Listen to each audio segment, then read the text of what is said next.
In other, like, in really bad news, how about we just put it that way?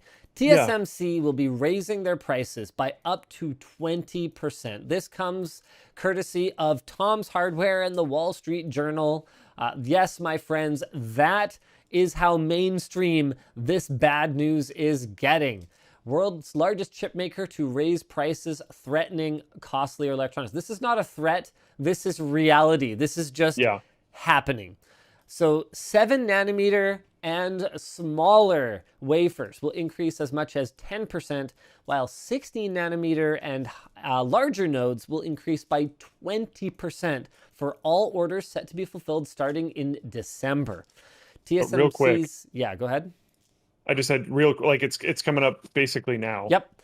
By the time, if you were hoping that the shortage would go away and prices would fall, it looks like by the time that would have any hope of happening whatsoever, the raw prices of the materials will be going up. Although maybe that'll help with the shortage if fewer people can afford to buy anything. That's not the solution we want. I also don't think it will because everything's just getting scalped anyways, right? TSMC's N5 and N7 fabrication was 49% of their 13.29 billion in revenue in the second quarter of 2021, while N16 and N28 accounted for 25% of Q2 revenue. So companies like AMD and Qualcomm could see increased prices in the near future, as well as ASIC manufacturers like Bitmain.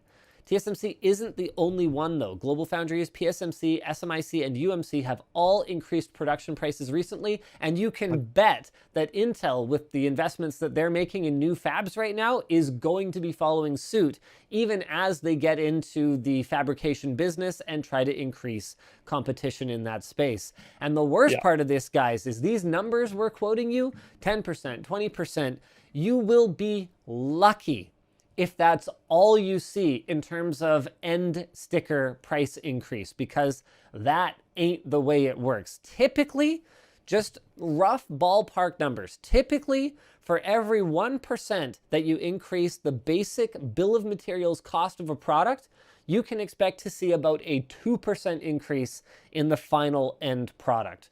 Once all the middlemen and stakeholders and packaging and marketing and blah blah blah blah blah, that's kind of your basic guideline for how much you can expect an increase in materials cost to affect the finished product.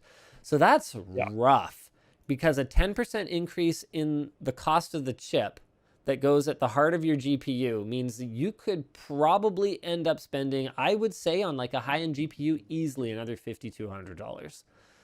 Don't underestimate how much this is going to suck. I think it could be more than that. You said high-end GPU. I think it could be more than that for sure. Well, remember too, though, that a lot of the cost of a high-end GPU is in memory as well. A lot of the cost is in power delivery. Right. Okay. Yeah. So Yeah. Good point. I'm talking just the chip. Yeah. Yeah. Kind of crazy that it's across the board. This also, like, we saw the GPU shortage kind of barely, but we saw it kind of showing signs of going away. But this, I have a feeling, is not going to be reversed. This ain't So gonna. this is probably here to stay. Yeah, and the thing is that prices are whatever the market will bear, and Nvidia had for a long time been playing a game of let's just quietly increase prices each generation. One of the most egregious ones was when the GTX 680 came out.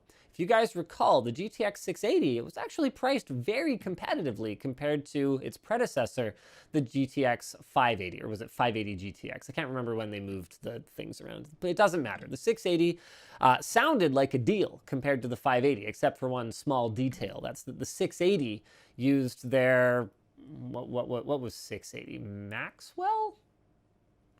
Fermi, then Kepler?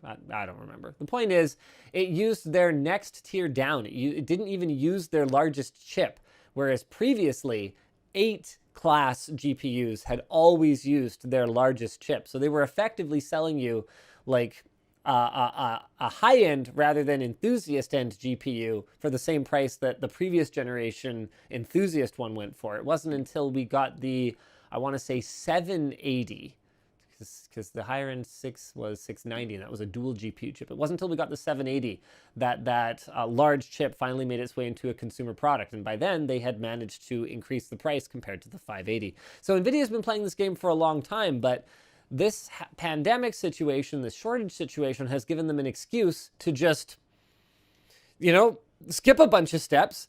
And when things settle down, they will settle. But I would be very surprised if we ever see another top tier GPU for, $699, $749. I think those days are over. Yep, agreed.